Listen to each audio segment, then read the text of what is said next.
right, here with Robert Randall, RedTail Golf Center, just outside Beaverton, Oregon. Robert, you and I were just talking about easy ways you can get better on the practice range quickly, right? 100%. So many times people are out here just grinding, hitting balls, but there's no intent. I'd love to see you. You've got a couple tees lined up here. I'd love to see you kind of walk me through, a great, efficient golf practice to improve contact. Yeah, for sure, 100%. Cool. So let me see what you've got going on here. So the biggest thing to remember when we have this gate drill going on, and we, if you wanted to be Tiger Woods and put it like really close together, whatever you feel comfortable, right? The big thing with the gate drill is we're trying to figure out centeredness of contact, right? Some people have the flight trackers and the simulators and all that stuff that'll tell you impact.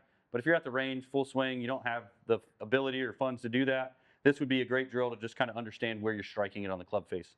The big thing to remember when you have that gate, the swing is no different with the ball there or without a ball there. If you're trying to do practice swings with this gate, you want to make sure that you're swinging through that gate. Now, for instance, right, you keep hitting the inside tee. You keep towing the ball, right? The bigger one is the inside, but let's just put an example of this inside tee, because I've been seeing this a lot lately. And as you're setting up, you're swinging and you're just doing a nice comfortable swing and you just knock out that inside tee, right? You're gonna have the feedback of the tee coming out of the mat, right? If you hit that inside tee, that probably means you're hitting it toe side a little bit more, right? I like to use different color tees, so then, especially in instruction, so I can say, hey, focus on that white tee or the other color, right?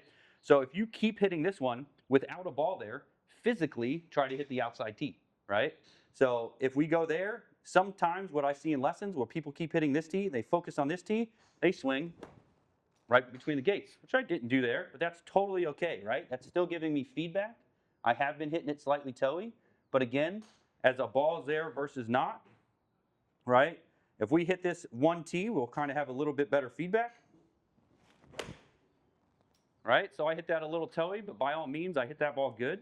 I'm not worried about where that ball goes. I'm just trying to stay more focused on that centeredness of contact. So hit the inside tee, great example, a few times in a row. So I will physically think about trying to swing and hit the white tee, right? My big goal when I do this within a lesson is I just want you to feel the opposite, right? So I bet you if I put a ball back down there and I focus on that white tee, I probably will tell you I won't hit either. Still hit that inside one, right? So I got a little bit of work to do on that, right? But here on this conversation, it's not even about full swing. So as you're doing this exercise, you can start doing small swings and focusing on face, which way the face is pointed, right? So I really like adding this secondary part into this, where we're just doing small exercises, focusing on the ball starting straight, hitting the middle of the face, right? Nice and easy. And I actually heel hit that one, so that was beautiful, right? So do you have any issues with some of these things, Nick, in your game? There we go. Yeah, I mean, a lot of times, I love this drill because it gives that instant feedback, right? And I'm all about instant feedback. Right. I think what you see the ball doing versus something like this, it doesn't allow you to process what's not right. You hit a couple off the heel, right? And they still ended up going straight, and it was a good ball flight, had a nice draw to it, but it's still a slim margin of error there. Correct. Where I love starting small, right? And have that half swing. I obviously have a smaller club face here, and, which again helps promote center face contact, right? So start about halfway here, and right there I could see like, okay, I'm through the gate. Kind of work on that tempo that I need to, work on that club face awareness. And then when I go to a full actual size 7 or 8 iron, again, just have that same focus, same club path, same club face awareness, and hopefully I'll hit it a little bit more, solidly from there. Totally. So this is a great drill. I mean, I love it. It's a little bit nerve-wracking being like, man, I could pound this thing and kill somebody behind me, but I think, getting into that tempo of using this efficiently, it's definitely now my ball striking. Big things for beginners to remember, like it doesn't you hear a lot of golf instruction talking about path. Yeah. Path can become important, right? But the big things to remember is like hitting the face and which way this face is pointed, right? If we can do those 2 parameters and control the attack angle and the low point, those 3 things, face angle, face centerness, and making sure we're catching the ball clean, I don't care how you're delivering the club, right? Yeah. As long as the ball's going the distance you expect it to go and ending where you expect it to go, who cares if it's cutting or drawing, Exactly. right? So if that's the case, sure, right? If you need a little bit more distance, maybe a draw is a better pattern for you. If you're just trying to get the ball to go straight, if you're trying to break 100, score, who cares which way the ball's curving Exactly. at that point? You just right? want to hit it straight, get the ball in the air, make sure you're not topping or chunking it. Totally. And having those shots where, every amateur player knows if you can eliminate maybe 5 or 6 of those chunked or top shots per round, all of a sudden you're starting to get around that breaking 100, breaking 90, or in my case, breaking 80, right? Yeah. So again, this is a great drill to work on, and again, get that club face awareness and start hitting the ball straight. And I'll go full speed here just to kind of see. Again, I have a smaller club face, but we'll see if I can hit this one like I want. Sounded solid, looked solid, just like that.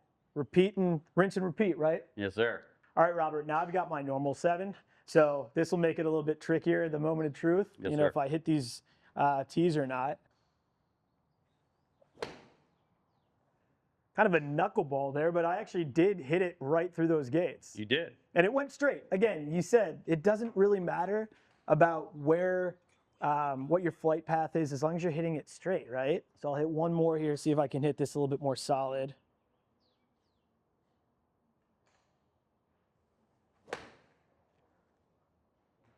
So that one off a little heel a little bit, just a little. So I love this drill. It's great to get that instant feedback. And again, see where your ball's going, but more than anything, get that club face awareness.